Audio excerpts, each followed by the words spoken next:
How's it going, everyone? This is Anon. None of this is financial advice. This is for entertainment purposes only. All right. So, I had a work event tonight, so I got a little later start than normal. I also had a couple cocktails, so see how this goes.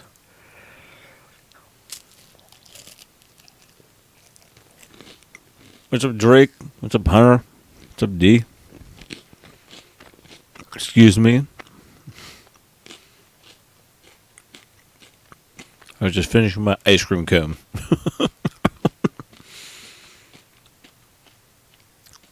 I had a work event tonight, and I had a couple Manhattans, and it was like two or three Manhattans.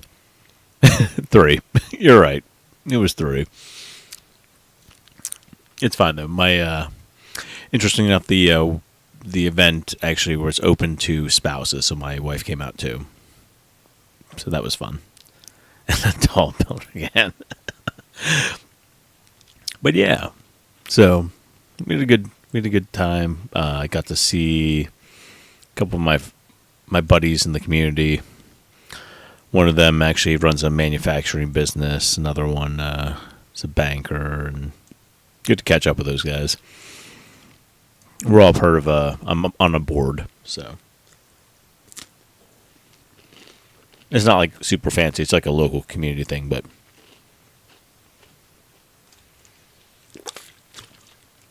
all right. What do you guys want to talk about? Yeah, Manhattan, man. They're smoked Manhattan. It's the one where they do the fancy stuff, right? Comes off and it's still smoking. Feeling loosey-goosey. Yeah, feel pretty good. Then we had Chick-fil-A afterwards, too.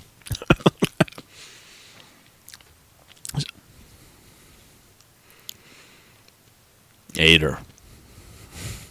You want to talk about Ater?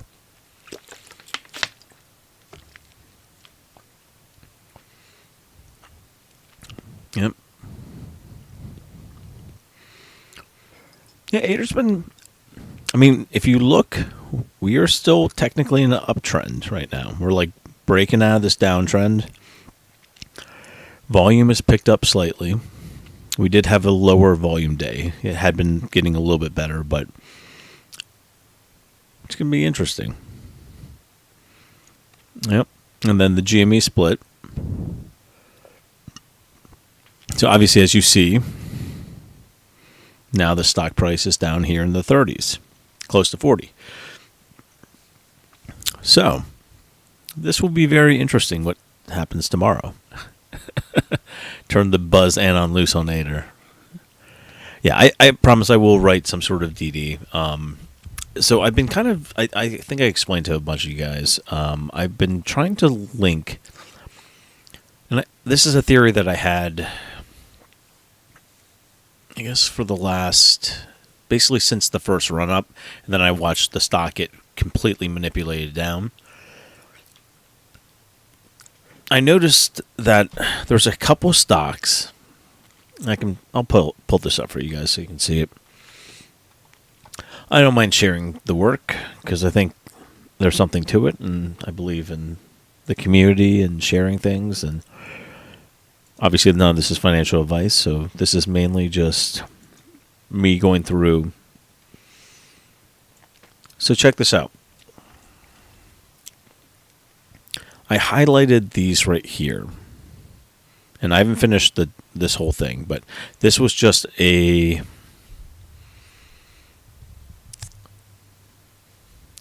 this whole thing's basically revolving around this weird phenomenon, which is AMC, GME, Beyond Meat, Goev, Faraday, Mavis, Sense, WEBR, Fisker, and then I think Rocket was didn't fit exactly, but this TTCF. All of these stocks all went to 100% utilization on the exact same day. Ater does not fit the bill exactly because it went 1 month later on the 8th. but it basically fits this like long-term 100% utilization, and I feel like there's something to this. And if you kind of look at like, okay, so like if you look at the squeeze scores on some of these, like GameStop, interesting enough, the old Prague is actually now on a higher score on the Ortex now than some of the other ones. But Sense was one that literally has like, I think like a ton of shares, but they're still being heavily pushed down. They've got a high squeeze score. WEBR, all these ones that are like a little bit bigger names, I feel like they all must have some sort of like, something's going on with it. Like Fisker, I remember that was like a big thing. HD, where is it? No, but we can add, like, so here's the thing. I've had to do this manually. There's no way of searching for, like, at least that I know of 100% utilization, right? So what I've been doing is basically going back in the history, and we'll just do this one for you, Carl. HCDI. All right. Harbor Custom Development. Let's pull up the short interest. Okay, 67% utilization, right? Does not fit my theory, right? It had short interest against it here. Since then, it's came down. So this would not fit my theory. But here's like just showing you GME, right? And this is kind of where I'm going with this thing. All of these stocks have had this really long run of like pinned utilization. Like, I know it doesn't look like it's up here, but right here, 100% utilization as of Tuesday, February 8th. Let's go through some of the list. AMC. And everyone knows these stocks are manipulated, right? Like, everyone knows that. Like, it's not a surprise. What date did it go 100%? February 8th. Weber Grills, right? They just IPO'd like a year ago. Look at this. What date did they hit 100% utilization? 100% on February 8th. Like, and this goes across the board for all these tickers, right? Goev.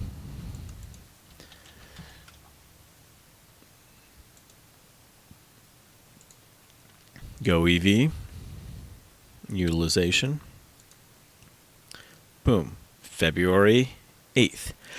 This can't be like a coincidence. Like, there's like, and look at these things. Like, they're all over the place. FFI, like the Faraday. Let's see. FFIE. FFIE. What day did they go 100% utilization? Oops, that was cost to borrow. Here you go. But these things have been running like hot this entire time. You know what's disgusting? Watch this.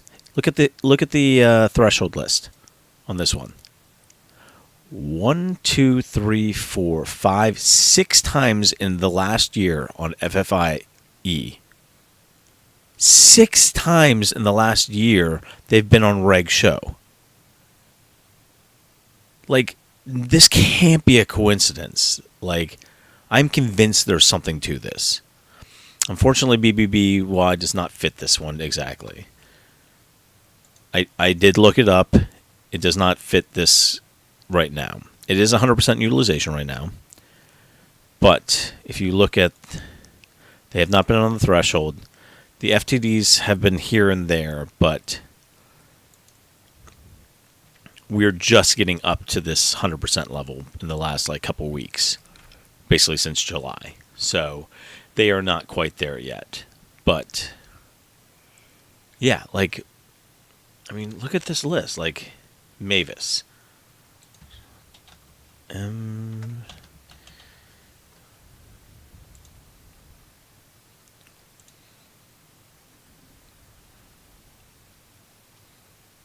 Right, so threshold list wasn't on it, but utilization, same thing, February 8th. Something's going on with this. Yeah, I agree, Hustle. I was going to say they BBBY made some bad calls, and that's how they ended up where they are right now. I do own some of them because on the TA it looked like it was going to turn around, and then they completely got nailed on earnings. So shorts were right on that one as far as their balance sheet does not look great. I'm telling you, but all these stocks, right? GameStop, AMC, Mavis, WEBR, all of these stocks have all gone to this February 8th mark, right?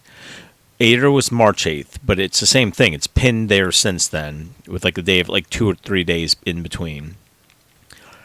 And there's a couple of these that are legitimately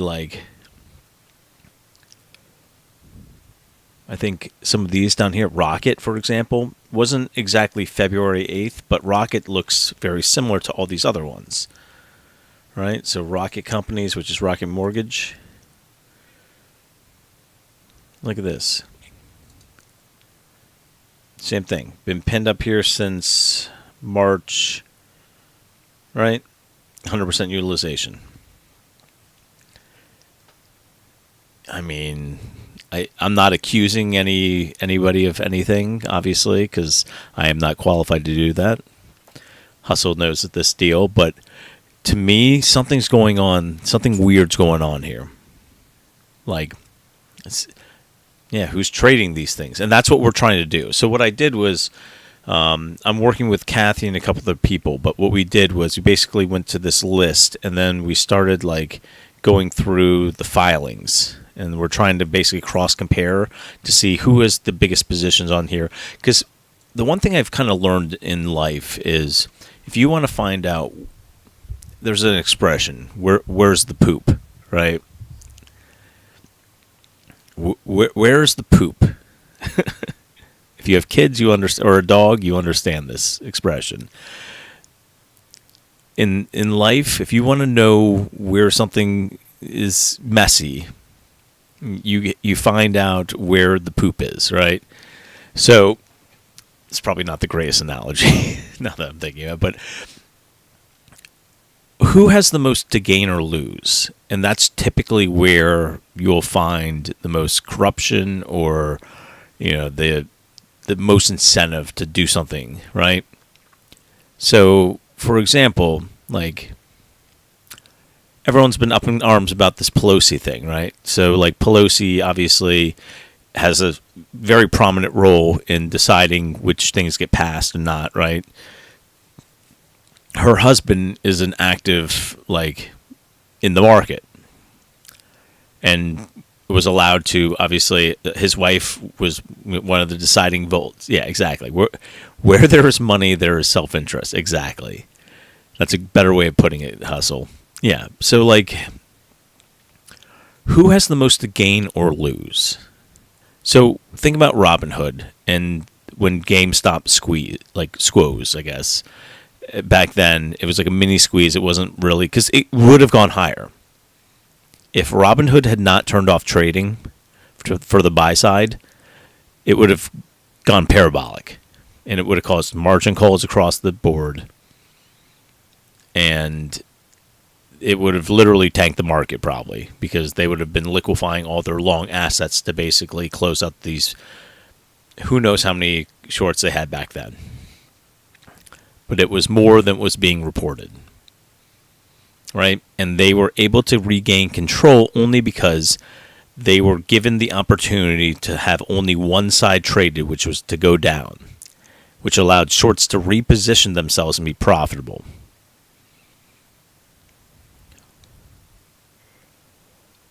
Salute to Anon. I believe you all missing the 2.0, aka Tough Belt. So I covered this last night, opinionated. And if you want, I'll do it again. And I have no problem. If you want to have a nice spirited debate about this, this is totally fine. My only concern for Tough Belt is this. So this is Dilution Tracker, and Dilution Tracker does a really good job of tracking dilution and possible things. Now you notice when I pull up them, you have an overall risk that is high. That means you have a higher risk of dilution, right, in the near short term, right? Their offering ability is medium, and you also have a high amount of shelf that's been raised, and historically they've been diluting. They also have a large cash need. Okay. So if you look at this, this is basically a chart of what's going on here. So they have these shares outstanding. It was literally under 1 million shares, right? Went up to less than 1 million right there, 0.86. Then they had to raise money. So they raised money through dilution here. That's why the shares outstanding go from under 1 million to over 4 million, right? And that's where we're at right now. Now, here's the thing, right? Their cash... No. No, and I'm not knocking the play. I think something is... I want to make sure people understand at least where and people may have seen my comment on Reddit, and I just want to clarify what I'm talking about. Because I'm not angry. I hope this squeezes to the moon for you guys. I'm just trying to point out something to you so you're aware of the risk. So... look at this. Cash position, right? So this is based off of this. And I can pull this up for you. If you go to their filings and you go to their last quarter, right? You get their 10Q out. And we can go down here and look at the cash. So the cash went from, in December 21, went from 7.4 million in cash to under 1 million, right? So going as of March 31st, 2022, they had less than $1 million in cash. Now, you still have $15 million in accounts receivable, which means money's trickling in as people pay it. But it's not cash yet until it's converted over, and we don't know what kind of payment system they have set up. Right? Inventory, that's not cash. And prepaid assets, that doesn't count either. So, you jumped in at 235, been riding it for a week. I'm up 6K. That's awesome. And I honestly, make sure you take out your initial... this is not financial advice, but make sure you protect yourself. Like, don't lose money on the trade. You're up 6K. That's awesome. And you can ride it how long you want. I'm just trying to give you some information. So, you right now, as of the last filing, you had less than $1 million in cash, right? Go back to dilution tracker. Based off their cash burn, which over the last quarter was 10 million, right? So you have 10 million, but you have less than, right? You have less than $1 million in cash, but you burn about 10 million a quarter. So break that down, right? So we'll get all the numbers right for you. Now, you factor in, they still have 15 million, right, in accounts receivable, but those do not transfer all at once. It's not like those 15 million all of a sudden hit all at once. Those will come in payments. So they're fine. They're fine as far as money coming in, but they're low on cash. So if you took 10 million, what was it? 10 million 06, right? Let's call it like this, right? So this, and we are dividing it by 4 months, right? Because that's in a quarter. So your average cash burn is about 2.5 million a month right now for this company.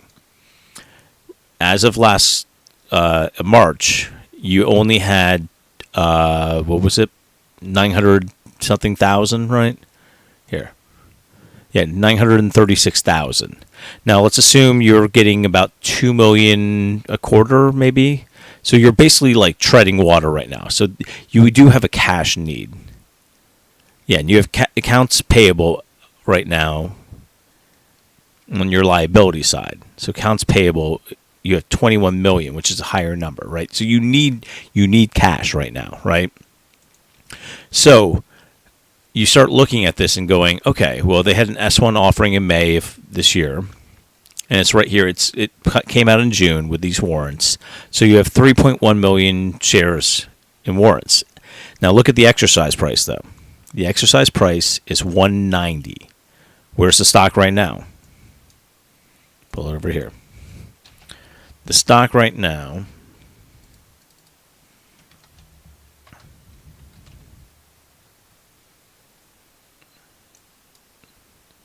Stock right now finished at what, like 577 or something like that? Okay. So you have warrants at 190, which means that any time right now you're above 190, anytime these warrants can be exercised. Now, how many shares outstanding on the stock? I think it's what, like 8? Is that right? We'll pull it up here.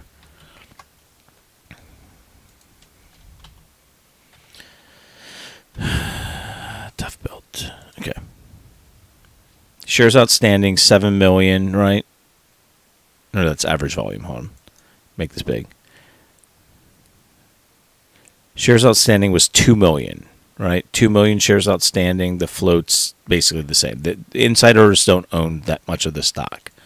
So 2 million. So you're basically adding an additional 3 million shares, right? So to this stock right here that's trading right now, you're adding basically double your shares outstanding in warrants, which means that whatever you see right now is going to go down by over half if they all get exercised, in theory.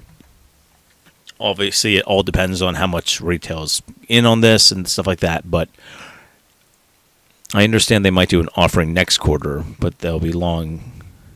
So here's the thing. They've already done the offering. That's what this website is. I'm showing you right now. The offering was already done. This blue bars right here, these light blue bars, this is dilution that's already on the table and can be exercised at any moment.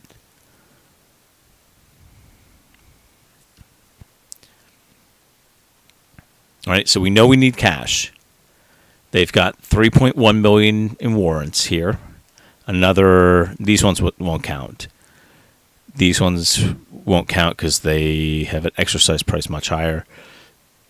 Same with these. Yellow doesn't count. These convertibles are already done, right? But here's the thing. You also have a February 2021 limited shelf capacity that has not been tapped completely. They still are able to raise money on this too, which is here. So I'm just pointing out to you that literally at any time right now, going forward, as long as the stock price is over 190, those 3 million shares can hit the market and basically half the stock in half, if not more. Because if they flood them, they're going to end up lowering the price to whatever they want. So I just want you to be aware of the risk. Make sure that you don't get caught with your pants down, because that's the problem with a lot of retail, and I'm guilty of it too. We get caught with our pants down because we're looking at how much could be and not what we already have. And like I had a significant amount that I was up on options the last Aterian run, and I should have taken more profit, but I didn't. I literally let a lot of the 5s go to 0 on the options, and that was a big mistake. But obviously, I thought because of the gamma ramp that there was more there, and that's the fallacy of, like, you got to make sure you take some profits here and there. Like, I know everyone gets mad about that, but like, this is not GameStop, this is not AMC. These ones right here have dilution that are active, whereas GameStop right now has no. I don't think they have any active dilution. Let me see. Does GameStop have warrants? Let's see. I don't think they do.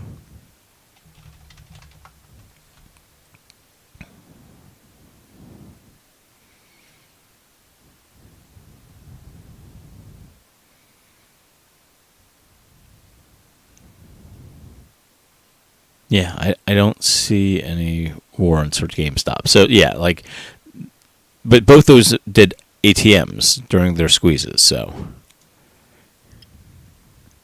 yeah.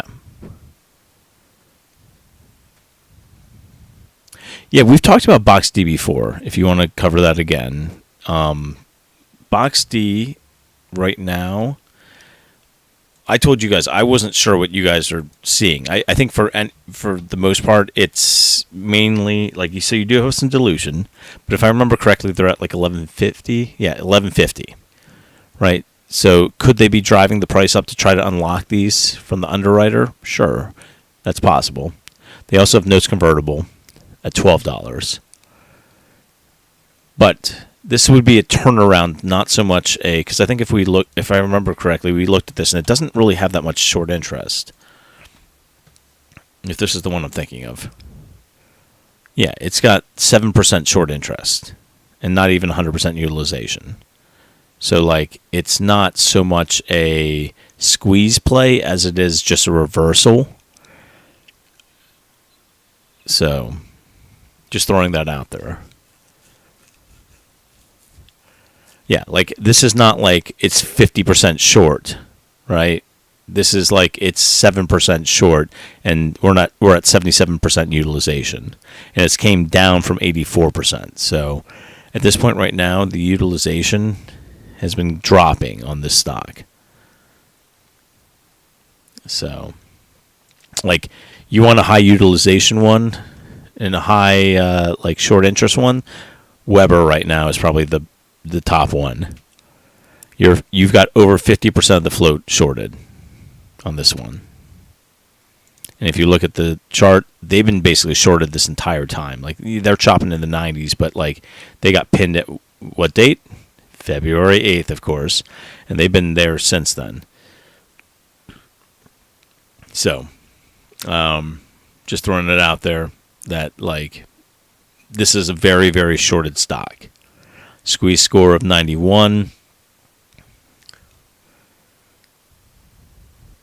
Yeah, the cost to borrow is high on BoxD. I do agree. That's a weird phenomenon. I'm not quite sure why the cost to borrow is so high, but yet they still have shares available. I agree, something does not seem to add up on that. But it's one of those things where at this point I can't put my finger on it and tell you why that is. So, yeah, WEBR old school grills. You got charcoal. You got the nice propane ones also. I can't, like I bought a smoker, but it wasn't a WEBR. But WEBR's it's a good name. They got a name out there for themselves. But they fit this weird. Remember I told you guys this weird like club of like stocks that have all been pinned at 100% utilization since February 8th.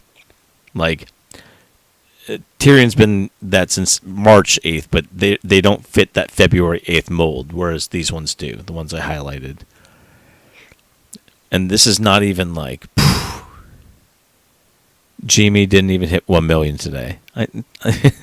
I apologize. It's probably all my fault. Everyone likes to blame me for any time the stock doesn't do something they don't want, but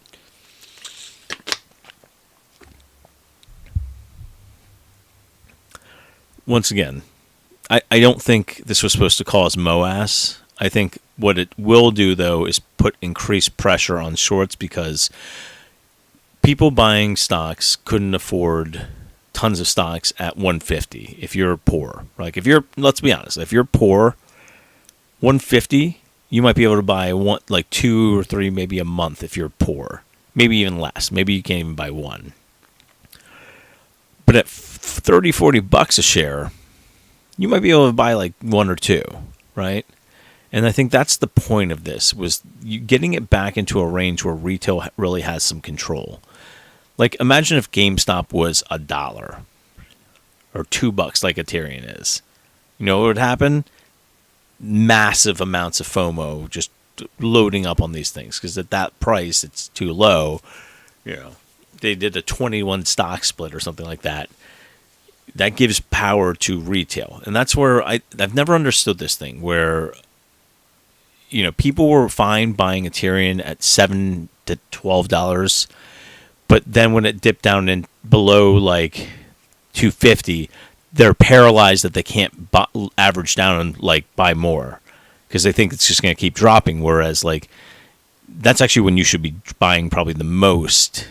In theory, is like you want to buy things when they're low and sell when they're high. Well, most people do that backwards. Most people sell when everything gets really, really bad, and then they buy more when things are running. It's just that's how retail operates right now. So part of my hope is I can at least talk to people and let them understand. Like, so say you hate Aterian, right? You got stuck buying Aterian, you got caught up in the hype, right? And you're like, oh my god, this stock, can't stand it, right?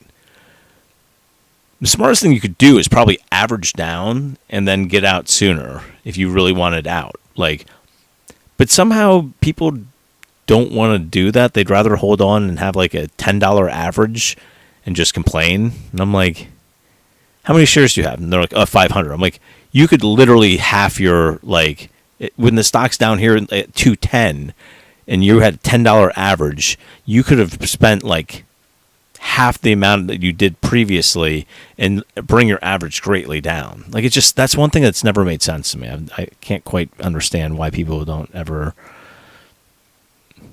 I don't know. It's like they just can't put it together.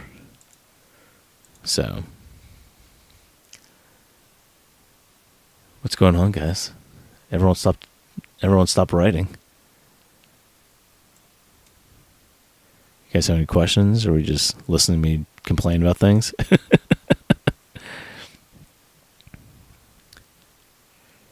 So insiders were buying on BoxD. Yeah, it's always a good sign. I mean, they're doing that on DTC as well. Like, I know we haven't talked about the stock in a while, but DTC, if you look, DTC has been in this like weird chopping, like this is just consolidation right now.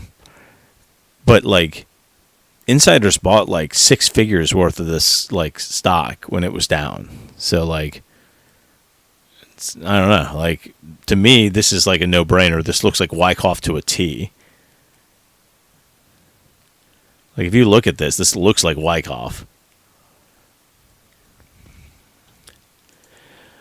Let's see. Evfm.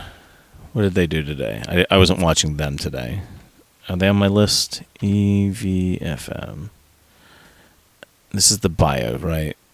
They're trying to get back in compliance, if I remember correctly. Is that what's going on? They're right now at the, yeah, so they're up to $1 again.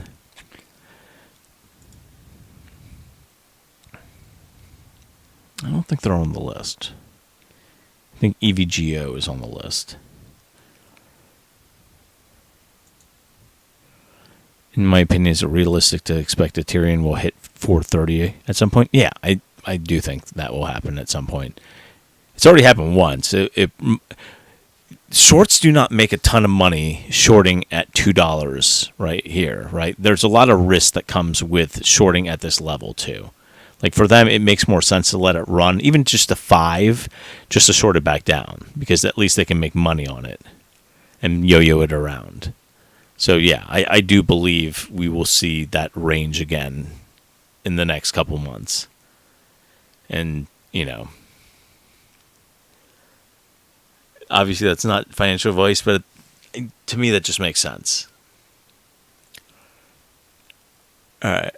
Yeah, but DTC has no volume right now. If DTC got any volume, like, it would fly. But same thing with Aterian. Like, a lot of these stocks get forgot about, but like DTC really has no volume. Like, just in comparison, all right, GameStop did 2.3 million, Aterian did 1.5 million, right? DTC did 186,000. Like, that's nothing. Like, that's no volume. Yeah, Rev ran up 11%, then dropped off. Probably when the market was, yeah. So Rev's got some good numbers as far as like squeeze numbers, just throwing it out there. But obviously very controlled. There's a filing that goes along with that.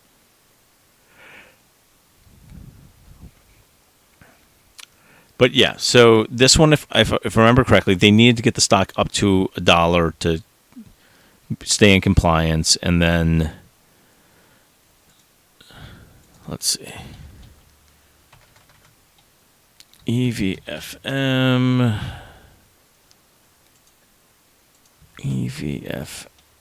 Okay. Yeah, this is the one that had a lot of dilution, if I remember correctly. So for me, this was like a no-go, because this yellow bar and this light blue bar, that's all dilution. So you're looking at 77.6% 8.21 million shares of warrants. You have 9.8 million shares of, 8.3 convertible notes, and another 0.7, so 700,000 preferred shares. If you look at the cash, very little cash based off the cash burn. And if you look, these warrants are at 75 cents. So at 71 million shares can start being diluted at anything above 75 cents. Well, we're at $1 right now. So at any time, this is the same thing as the other one. These things can be unleashed on retail or whoever's trying to move the stock up, and it will just bring it down. So for me, this is not something I'm going to touch. Like, to me, that's just like, you're basically like climbing a ladder on top of a trapdoor that at any point can like give away. And so you're like, is this kind of secure? Maybe. And then all of a sudden you get the rug pulled out from underneath you and the trapdoor goes and you fall down underneath it. Like, that's not what I'm looking for. So, and that's the problem with these, like, you know, low warrants, is like, you're going to get the dilution. So you might, you know, if you're still interested in investing in the stock, you can always wait a little bit. Hiding in the back. You got this. Thanks, Dirty. What's up, Frodo? CJ, Greg, Reed. Evie go. Kainu, right? Just kidding. Sorry. My little brother, when he was growing up, there was we called it the Kainu trip because he couldn't say canoe. He always called it the Kainu trip. And it went down in infamy because I think I must have been like, I was probably in my teens, and my brother was 11 years younger than me. One of the brothers, I have two brothers. One of them was 11 years younger than me, and he was the baby. And my dad built him like a little like fake paddle, and he kept dropping in the water, and I was in the back, and my dad was in the front, and my dad kept telling him to stop dropping the paddle, and he kept dropping it, and I kept picking it up and giving it to him. My dad says, you drop it one more time, it's gone. We're leaving it behind. And my brother looks at him and throws the paddle over like he was doing. My dad's like, don't get it. So I'm like, all right. So I don't pick it up, and we keep paddling. And then the kid screamed and cried for 2 straight hours on this lake. Like, literally, like, there were no birds. There were no wildlife around us because this kid was screaming bloody murder for 2 straight hours. Like, at one point, they, like, dunked him to try to, like, he was, like, hysterical. They, like, put water on his face and, like, dunked him at one point. And, like, we finally got to the other end of the landing where we were getting off. He flops on the ground and then falls asleep in like 5 minutes. He was young. I mean, he was like a baby. He was pretty young. But man, the infamous Kainu trip. All right. This is a GOV. Right? Kainu. All right. So you do have, let's see, 23 million in warrants and an equity line of 48 million. Cash is needed, and that's now they must have made some large purchase or something, because that's not a normal looking cash burn. Frodo, so yesterday you were talking about the significance of the February 8th. That was right around the time the news broke that Russia may invade Ukraine. Yeah, and I think somebody said that there was some sort of like deal that went down with energies around that same date. I don't know how to tie that together with, and you know, I did ask a couple people that I consider pretty smart if they know any significance to that date. So we'll see. But yeah, so this company needs cash pretty badly. Cash is high need. The offering ability is pretty high. And they do have 23 million share or warrants at 11.50. That's not the one I'm so much worried about. The equity line that's out there, that they've got that available. They also have that on the shelf. So the question is, and these are July Walmart warrants, right? And they're for 250, or sorry, 215. What's the stock at for this one? Go. Was it EV Go? So right now the stock is at 9.19. So what I think is going to end up happening is they're going to try to unlock those warrants first, right? Those warrants at 11.50, but these are the ones that are worrisome. So apparently Walmart must have bought a bunch of warrants on this company. They're full ratchet warrants. Got their, let's see, 10 years, and is vested immediately in respect to 15 million common shares. So they've got rights to these shares that they can literally issue out as soon as these become registered. And they just passed these right now, like literally July of this year. So this is where I think the shorts are holding on right now, is because they know that the dilution and this will reset most of their position, because they have access to 15.2 million at $2, and the stock right now is at $9. So they have access basically in the future to like 15 million extra shares. So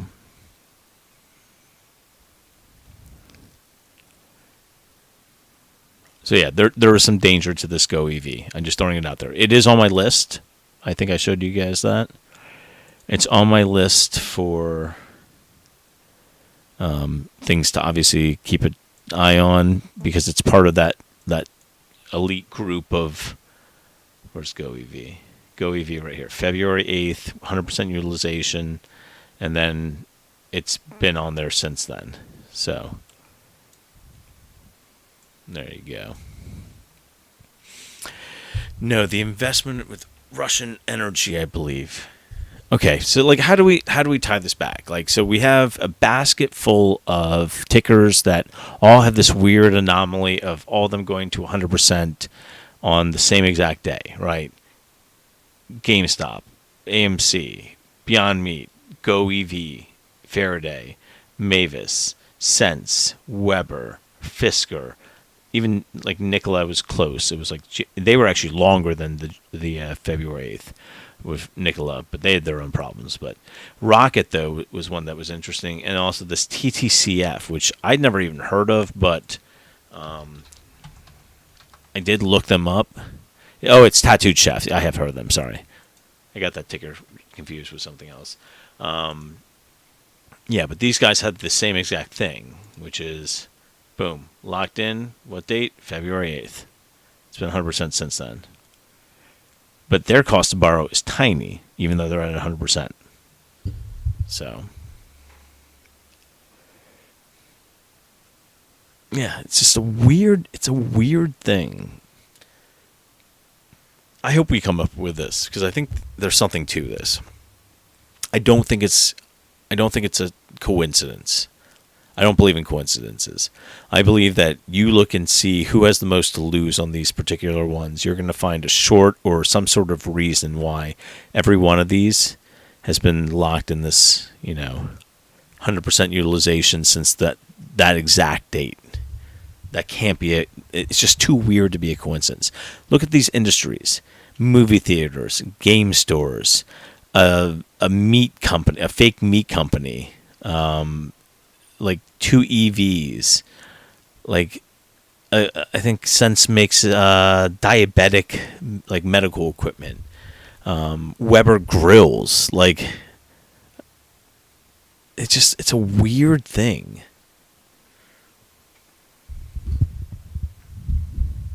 I'm gonna try something new. I just picked up the microphone that normally is on a mount. I just want to lean back though. What do you guys think? Like, I mean, to me, there's something obviously to this. Like, this can't be. It's a weird thing.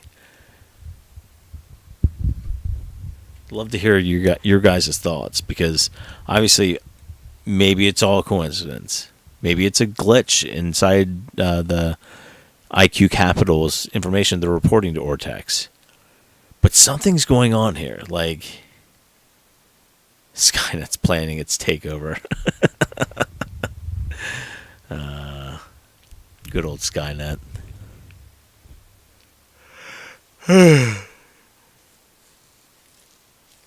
Keep talking to me, Goose. Yeah, because I can go to bed right now, guys. So it's up to you. If you want me to talk about anything else, or I can just go to bed. Because I've had some cocktails, and I'm easily able to just go, yep, go to bed now. Grandpa Anon. Okay, here we go. How do you feel about Mavis's investment? Did we cover them? Am I like... Hold on, let's go over it real quick. Yeah, Microvision, right? Okay, so Microvision, obviously, this is one of those that's been around for a long time. We had these couple spikes here, everyone went nuts, and then kind of it's been rising slowly. You've got 40 million shares out right now that are shorted, which makes up about 24% of the float. It's got a squeeze score of 94 point. That's high. That's a good squeeze score. Utilization's been there. It's this locked in like high utilization. And what's funny is like if you bought back here in the sixes, right? It ran to what, like 5 something or 6. I guess it was 5 something, right?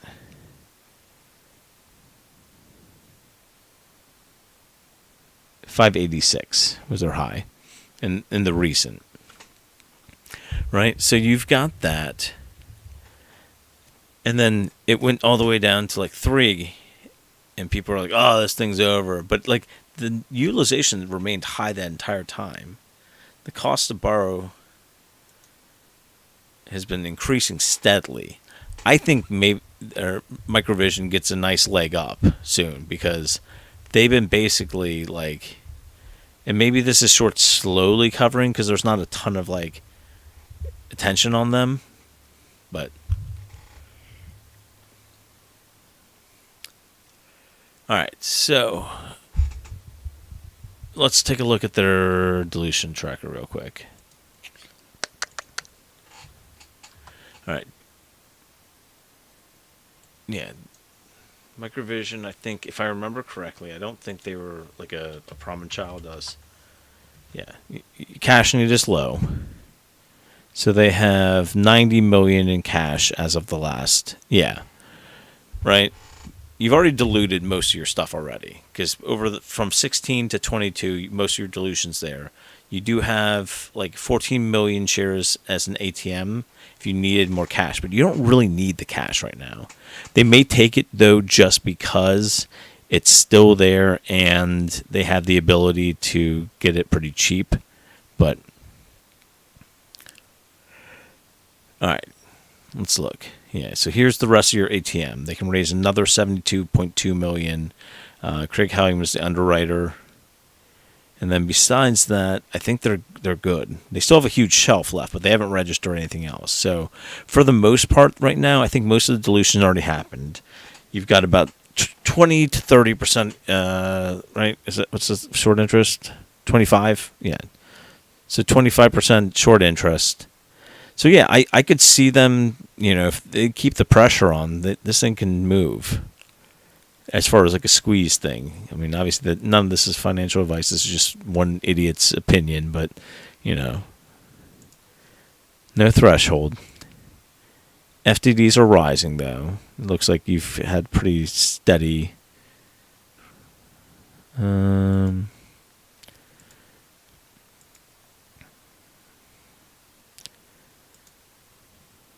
Yeah, I mean, to me it looks like pretty decently solid as far as like they could have a nice reversal or they could squeeze or they can, I mean, on any of these things they can get pushed down, like on any small cap, like for them that are a little bit bigger. What's their market cap?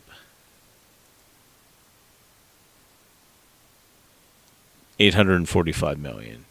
So they're obviously in a different place than a lot of the small caps. It looks like if they backtest and they run up from here and use the support that acted as resistance before, that will be a very bullish sign. So, yeah. At this point right now, I'm not looking at it so much as a squeeze play, but a turnaround. But it does have the short interest. It's similar to like Aterian, where if they do pretty good, they're going to be fine. So, yeah, I think that's a pretty solid bet as far as like they still have fundamentals underneath all this stuff. It's not like a red box where it's a solely squeeze play. That one looks like it's okay to me. That is a lot of your Roth IRA, but there you go.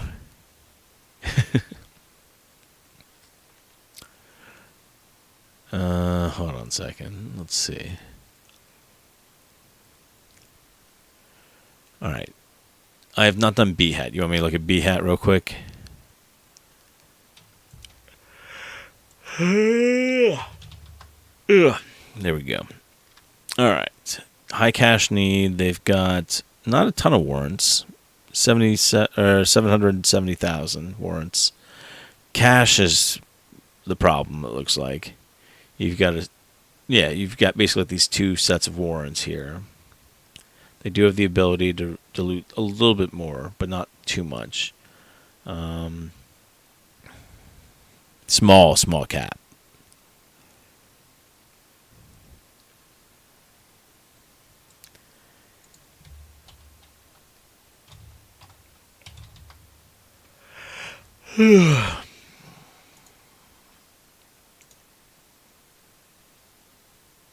About 41% of the free float's shorted, according to them. Utilization has actually dropped recently, which is weird. Huh. Cost to borrow, though, is really high for something that's not 100% utilization. So that's a bit weird to me. So if I was having to choose between Microvision and this, I would probably go with Microvision right now, but like there's something weird going on here because normally your cost to borrow is never that high unless you're at like 100% utilization. So did they figure out a way of dropping it to just maybe shake some people's confidence? I don't know. It's this is like an Asian stock if I remember correctly, right? It's like Chinese or something like that. I haven't looked it up, but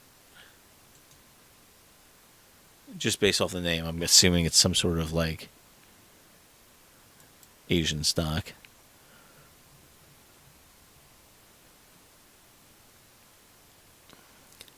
Yeah, I mean, so B-Hat can move because it's got a tiny float and it's already 41% shorted. So it can definitely move.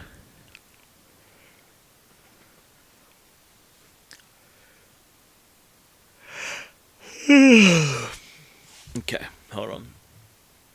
Let me go back.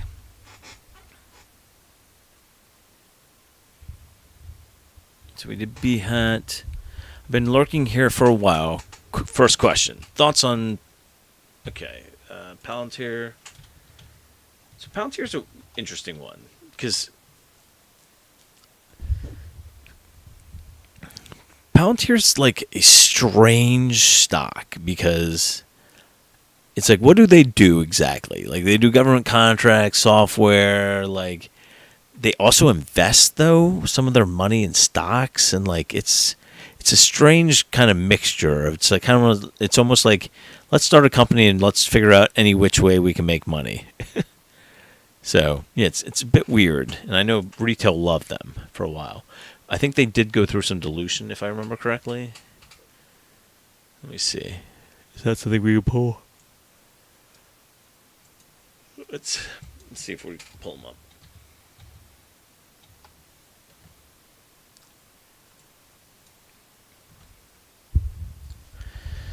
Yeah, so they're I think cash flow positive, so I don't think they have this, but let's just see if there's any PR. All right, so the earnings is going to be on August 8th. So for me, I wouldn't. It's up to you. Like sometimes things run up before earnings, and then they tank. So for some people, they're like, "Let me play the earnings. I know it's going to go up before," and then if they dump it like right before the market closes on the earning day. Other people want to see what the earnings say because obviously you could either get a dip and you can buy that dip, or you can, you know, you hold through and see. There's a lot of options, obviously, but like with Palantir, they're a big company. Like they're not like a rinky dink. Like they're like a 20 billion, yeah, right there, $19.68 billion. That's their market cap. They're a big company. And look at who owns them: Vanguard, BlackRock, State Street, Morgan Stanley, Susquehanna, Renaissance. These are all very successful hedge funds and big players. Now, they don't own the entire thing. I like it when things are owned like 80%. But like, yeah, 20-something percent's okay. But the names that are in on it are like smart money names, so that's good.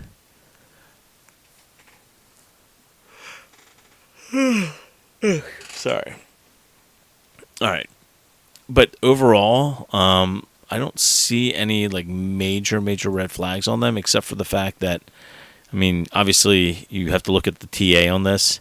It looks like you've broken out of the down channel, and now you're kind of just coming back up and starting your own new thing. So I could see them having a nice run if.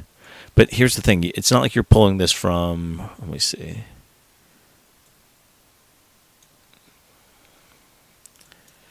Right, I don't think it's like overly shorted.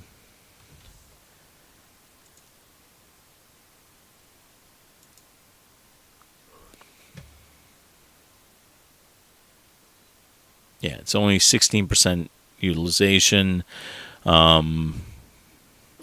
only have right now. It's showing 110 million. Shouldn't say only. They have 110 million short interest, which is about 6.36% of the float. So, yeah, overall, I mean, I think based off this pattern, I think they're going to continue going up a little bit as long as the market doesn't absolutely crap itself. They already filled this gap that was left, so that's good. I don't see any other gaps higher. So, but yeah, I would imagine they'd be able to play or in this realm of like, I guess I think Palantir is going to be fine in the long run as long as the market doesn't absolutely like crash.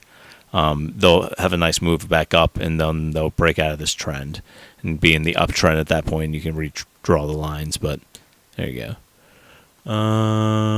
Let's see. I feel like they let these quantum computers run amok, and that's what February 8th feels weird.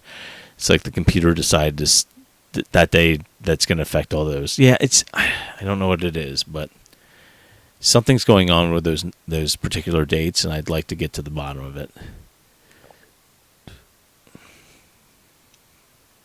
It was on Fintel's number 1 for BHAT. Yeah, I don't really know why. I don't see what they're saying. What's up, Manuel? Manuel, right? BHAT's the next play. Fintel lists BHAT number 3. Chinese gaming software. I don't know. Chris writes, I think you're on to something with your February event. I agree there's not a coincidental actions. Another one that is similar is SRNE. It moves in tandem with Mavis. Okay, let's take a look at it real quick. We can add it to the list maybe. Alright, so we'll pull up Vortex, and we're going to type in SRNE. Sereno Therapeutics. I do remember seeing that name floated around a couple times. And you're right, the chart does look like Mavis's. And if that's the case, I'm pretty sure. Look at that. It's not 100% utilization right now. So right off the bat, let's take a look at the past and maybe just see if there was a time. Yeah, well, they must have a lot of shares outstanding. Let's see if that's the case. Yep, 381 million. That's why. So hard to squeeze those, but it does. You're right. It does look similar to chart wise. Vroom vroom. Yeah, we missed Vroom, didn't we? Vroom's been getting no love. It's funny. I actually have a good amount of Vroom calls for 2024. About $1 of Vroom calls. That's the wrong ticker. Vroom vroom. Here we go. Okay. Vroom vroom. 86% utilization. Doesn't fit our list. It did hit 100% for a little bit here. Right? That's at pretty much the very bottom. But since then, it's been going down. So, let's take a look. 25% of the shorts, or the float is shorted, the free float. About 30 million shares are short. And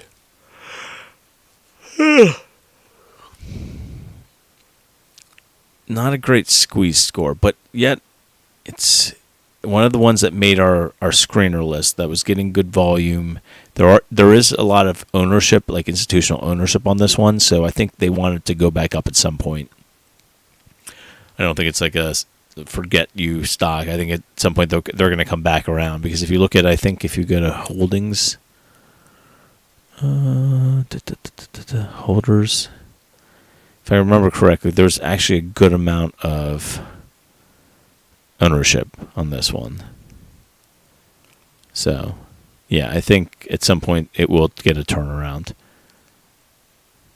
Miss you, Fish. I think Fish is around. He texted me. I did. He and I actually had talked at one point, and we exchanged numbers, and he had texted me, and I guess he has an interview with some of these large institutions, because he's trying to get a job out of school right now as he's wrapping up. So you can always write him. He does write you back if you do write him. They're dirty. All right.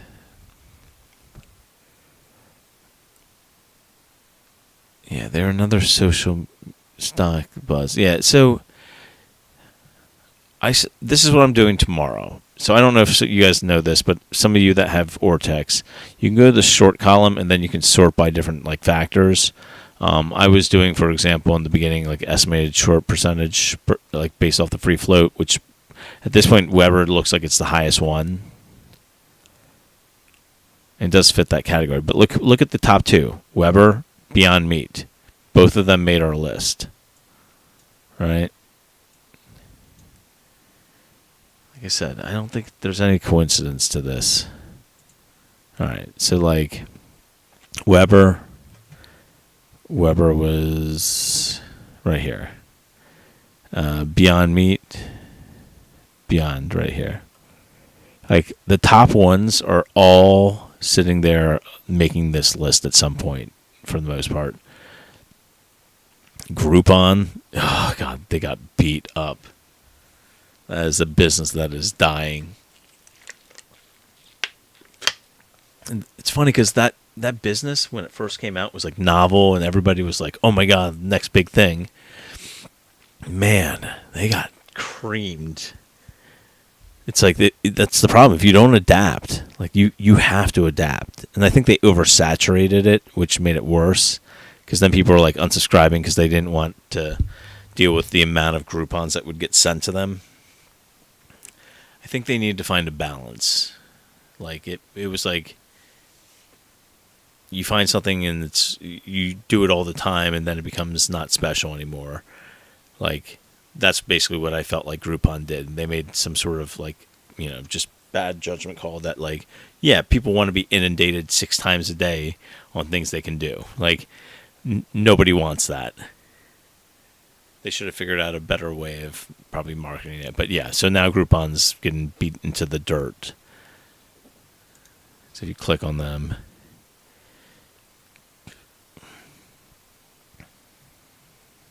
I think they missed on earnings, and yeah, I think they're going to be a mess. But yeah.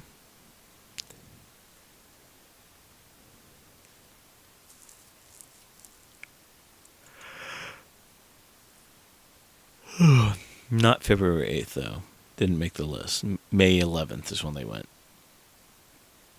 Yeah, Groupon's probably going to end up at some point getting acquired by somebody, or something's going to happen with it. But maybe somebody will try to squeeze it or something. Who knows what the future holds for that one. But they still have 30 million shares outstanding, so that's not like a huge amount, but they're having trouble with like their business model. So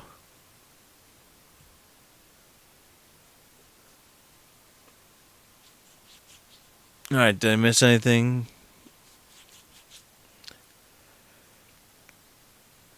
Everyone good? How was everyone's day?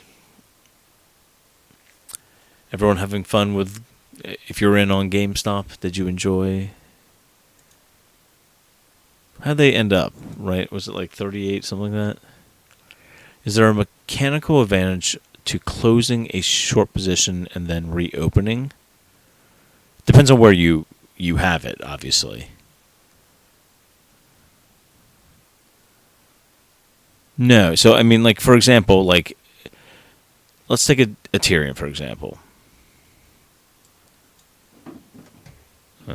Sounds like my wife dropped something. All right. This run right here, right? Shorting, closing their shorts down here, which naturally will raise the price, and then re-shorting at the top of where they decide to basically put their fingers. Basically, they're in full control here. Even though they were starting to lose some of it, they knew some dilution was coming. And so, because there was the private placement shares that were going to be hitting,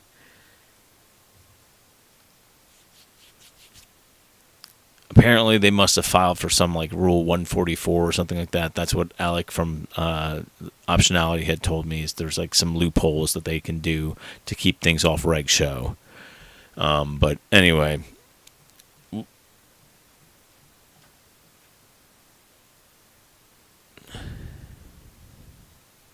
Vortex data membership costing money is stupid. Yeah, I agree. I mean, like, I wish everything was free, but that's not how the market works. And so what I try to do is, so anyone that's donated to the Patreon, just so you guys know, most of you guys pulled your money, and that's fine. I totally understand. But I was going to say, the people that are still Patreon, like, I thank you. And what I did with that money was I basically borrowed the subscriptions to Vortex, Fintel. We do have Dilution Tracker. We have, I bought a Morningstar. I bought a couple other subscriptions to try to maintain and like look at the stuff better.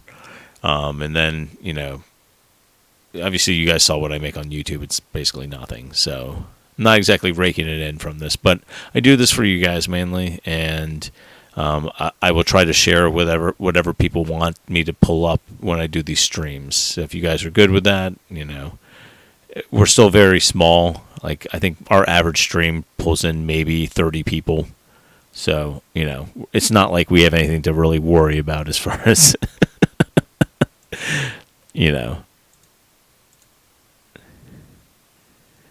At this point, I'm not getting inundated, so I feel like I can easily just go, okay, well, tell me what tickers you want to look at, and we'll pull up all this information for it.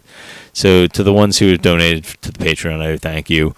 All the money goes towards basically just trying to improve the amount of knowledge and stuff we can share on here. And then, someday hopefully I'll be able to quit the day job and do this full time. But at this point right now, we're good. Okay. Dirty wants. All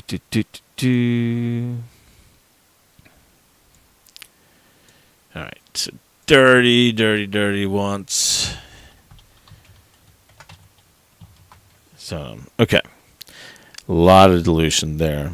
That looks like it's as big as the float almost. It's not quite as big, but it looks like it, though. It looks like it's bigger than this blue bar. Shares outstanding is supposed to be 19.27. ATM is supposed to be 31 million. Yeah. Oh, sorry. Yeah, that looks right then. Okay. They got 22 million in cash, which is good, and they don't spend a lot of money, so that's fine. This is depleted. They do have an ATM right now for 21 million extra dollars. They don't really need the money, it looks like, but it's available.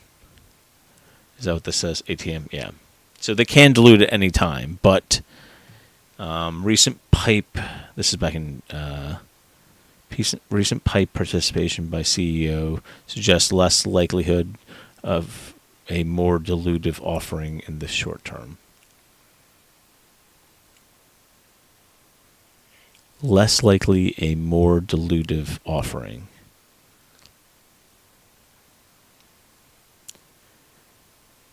So I guess it depends on how much they want to.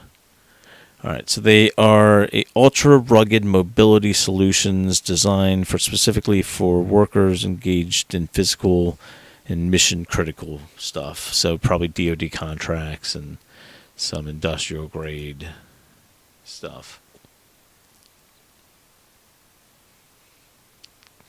Small market cap, 13 million. Who's in on this? No institutional holders were reported. Well, that's weird. None?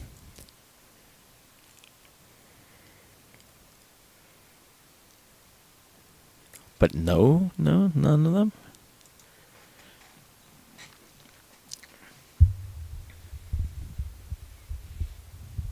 How you looking here? Yeah.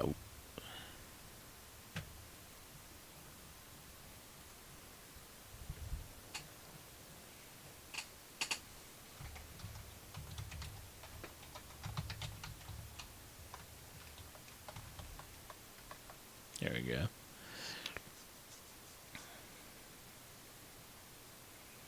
So issuance of shares for long-term debt.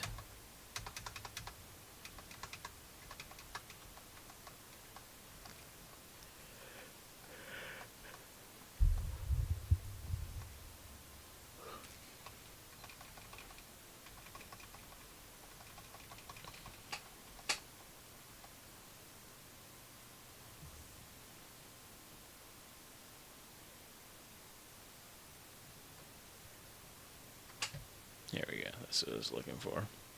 All right. Net revenue. So this is a statement of operations. So that's dropped a little bit. Here we go. So slight decrease on this. But liabilities didn't go up that much. Still positive, right?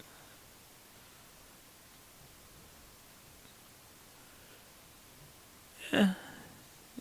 I mean, it looks okay. Is it like highly shorted or something?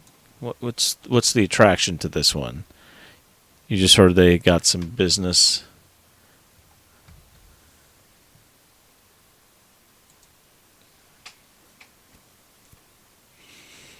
%10 short. Insiders bought 13 million shares. Now, if insiders bought 13 million shares, we should see it right here. Yep. Right there. 2 transactions. It looks like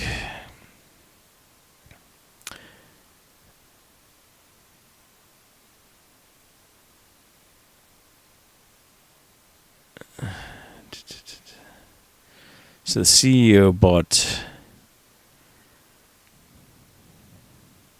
So the CEO and the director both bought a ton of shares. But the CFO actually sold shares. Doesn't mean anything, but the CFO sold and the CEO and the director both bought. And the same CFO sold also. Another set of shares here and here and here. So the CFO has been slowly selling shares. It's interesting. But yeah, that's a lot of, obviously, shares to be bought by the CEO and a director. They must obviously think that the stock's going to go back up. So July 16th, they got a signal. I mean, that's a good insider like pickup that maybe, you know, if these guys feel strongly about it, they must think that the business is going to turn around and be in a good place. But obviously it's a small stock, right?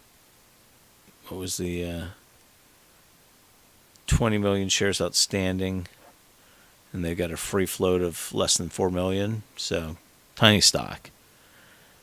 Yeah, I mean, it could do something.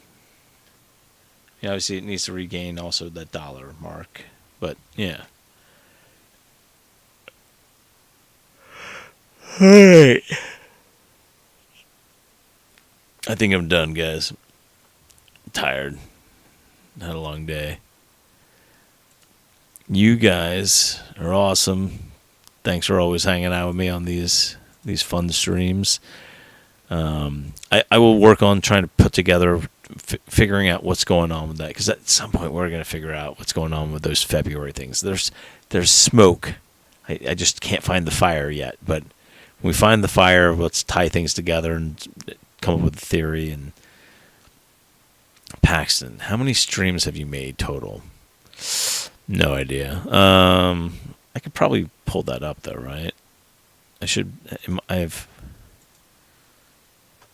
the ability here, right? Let's see. Uploads. If I go to my uploads, does it tell me how many I have done?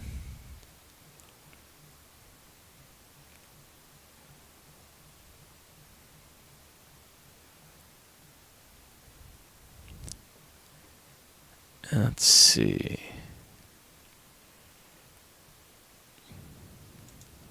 I wish it told you like a number. All right, if we had a, so there's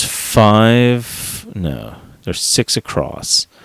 1, 2, 3, 4, 5, 6, 7, 8, 9, 10, 11, 12, 13, 14, 15, 16, 17, 18, 19, 20, 21, 22, 23, 24, 25, 26. So 26 times 6, probably. What is that? 156 videos, something like that. They're not all quality. I mean, a lot of them are even just like regular streams. But once again, like, I'm probably the worst YouTuber ever. You guys aren't looking at my face. I'm not like entertaining you as far as like hand gestures and showing you things on pens and drawing out, like, you know, I could probably do a little bit better than what I've been doing, but that's fine. We'll figure it out. Eventually I'll get better at this. You would think, at least.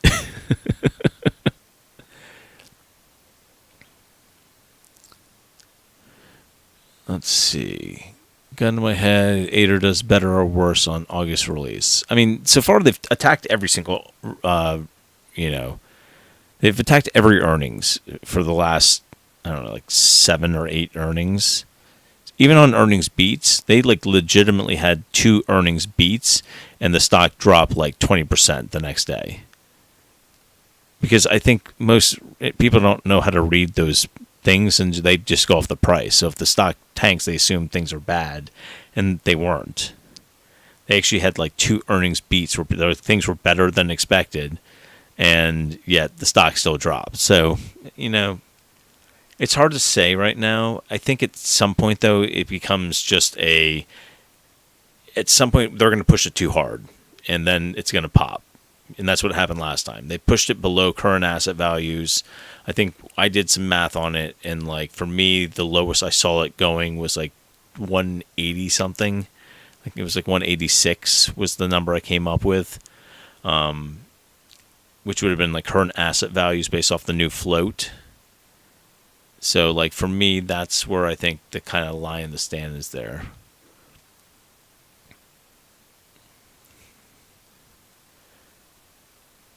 So yeah, could Aterian get pushed down slightly further, hit the spring? Sure, like that probably could happen. But I think at this point, the less we hear from them, I'm hoping they're just literally concentrating on trying to figure out how to like drum up more business online. I think that they've also kind of, I'm almost hoping for something, and I know this is going to be counterintuitive, but I'm almost hoping that the stock goes down. So no matter what happens, it's going to go up to 320. Just so you guys know this. Like, so I want everyone to know this. 320 is where the warrants are. So minimum, they have to get it above 320 for them to unlock the warrants in September. So that's like a minimum. Like, you know, at least the stock's going to run up to there. So just so you guys know. But I know that, like I said, it sounds counterintuitive, but I honestly hope the stock gets pushed down a little bit more. I'm able to go and grab the last big chunk while it's still down at these levels. And I hope they actually reach out to retail and say, listen, we have obviously a large group of people that are holding our stock, that are our shareholders. What do you guys want us to sell? Like, what would be things that you guys would buy? Like, you literally have a group of people who are supporting your stock.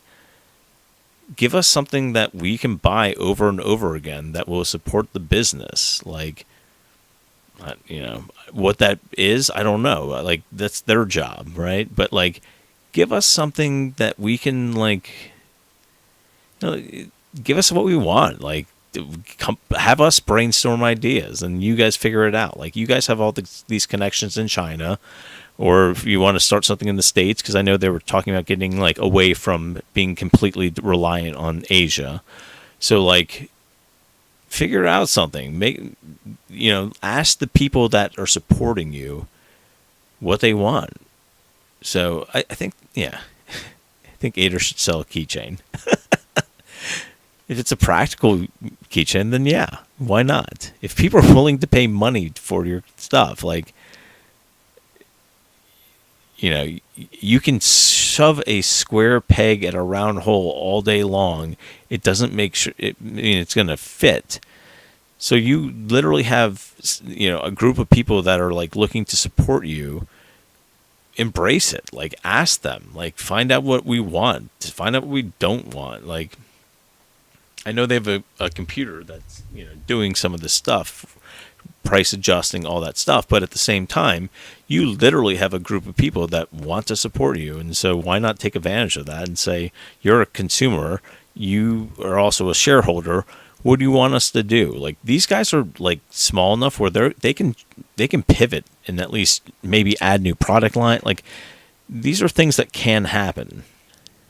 And they can do that because they're not like some huge corporation that would take, you know, years and years and years to readjust things. Like, you got to be nimble and agile, and, you know, maybe I'm just talking out my, you know, but like, to me, that's what I'd like to see from them. Is like, try to embrace this. Like, you guys spoke out against shorts, and honestly, I'll show you this one last time.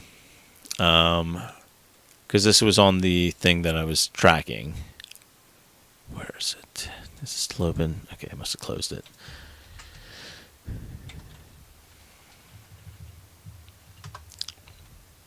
This is not normal. I'm going to show you this. So we didn't run it for the last 2 days, but if I go down here,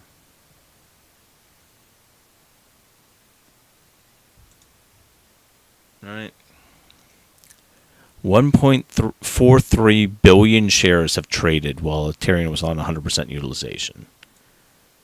What does that mean? Now remember, Aterian only had 53 million shares outstanding, and of that, I think the float was 20-something million, right, before, if I remember correctly, when we ran up to 7 the last time, right? Here, let's pull this over. The point I'm trying to make is it's highly, highly unusual for any sort of stock to run that hard and that, here, I'm just going to show you here. All right. So from right here, which is March 8th, right? March 8th, from here all the way to here, Aterian has traded 1.43 billion shares. This is a small, no-name stock to a lot of people. Most people have never heard of Aterian, right? You've got analysts putting buy signals on this thing, right? So you go to the short interest, right? And you look at the utilization. We'll take off this stuff too, right? Besides these weird, little dip anomalies that happen 3 days here, Aterian's been basically pinned since March 8th. To 100%. But during this time, so since exactly this day right here, all the way to here, Aterian's traded 1.43 billion shares on zero news. Aterian hasn't released anything of significance during that time. And in fact, earnings, the volume dropped. That's not normal. That's not normal right now.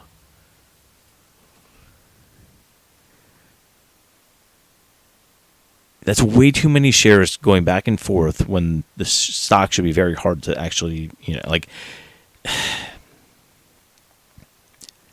it's frustrating because I know there's something going on with this stock. And I know there's something going on with all these stocks that are sitting there with these straight lines across. Aterian's not even the best example, but GameStop, you guys saw what Faraday... Sorry. Right here. Close this. That straight line at 100%. No dips, just 100% straight across. That's not normal. Look at Apple. If I pull up Apple's utilization, it's 0.002 or something stupid. Take off of this stuff. Hold on. Look at Apple's utilization. It's going to be all down here. You know what number that is? 0.2. That's not even 20%. That's 0.2 for utilization. Look at that, 0.06. That's... Let's pull up another one. Even Tesla, right? Tesla's highly shorted.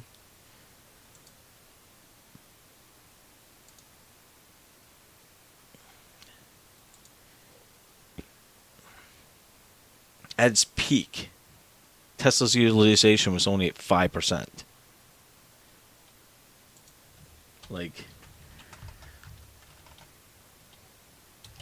AMC. This stuff's not normal, guys. You should see stuff like what we saw on Tesla and Apple. You shouldn't be seeing these days where it locks up at 100% and stays there for over 4 months. That's insanity.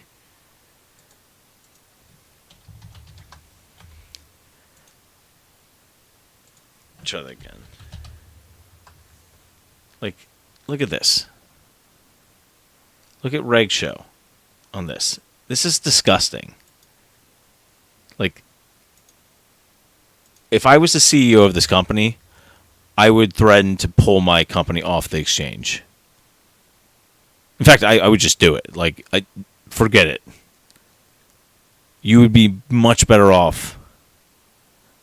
Look at this. 1, 2, 3, 4, 5, 6 times in a year on the Reg Show. Nuts.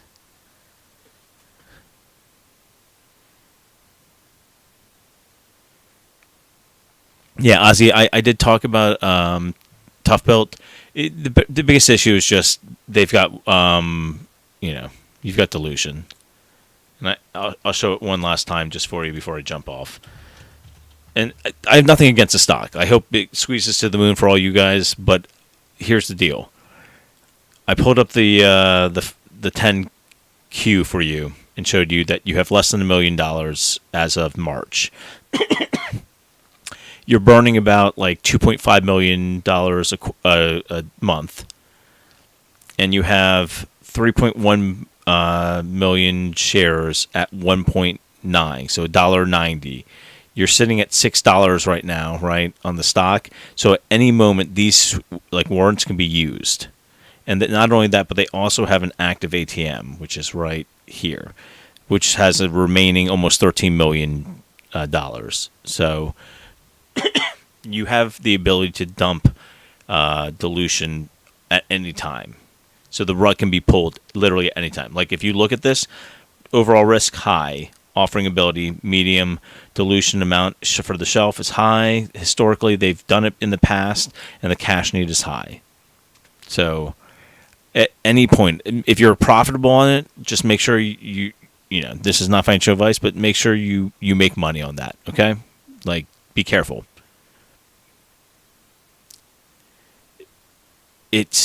They have the ability to cover every single share. Here it is, right? Because everyone's like, oh, looks at Ortex and go, oh, they're screwed. They're not screwed. If anyone knows that, it's me, because I thought that shorts were screwed on Aterian, but the reason why I didn't see it coming was because the private placement stuff, I didn't think it was going to come until much later, because I thought they used most of it up, but they literally used it at a time I didn't think they were going to. If they were going to be the largest holder of that company, I weren't expecting them to kind of like shoot us in the foot, but they used it. So just showing you here. Yeah, like so Armistice Capital, they issued their shares into the squeeze to 7, which basically reset a bunch of like FTDs and stuff. So I don't know if somebody, scratched their back on that one or what happened, but like, Okay, so right here, short interest rate is about 4 million shares. Somebody had told me that this number right here is actually including the warrants. I don't know if that's true or not, but what I know is this. If you look at Dilution Tracker and you go down here, so 3.1 million shares right there. And then you have an additional 13 million dollars that can be used to dilute as well. That covers the entire short interest and some.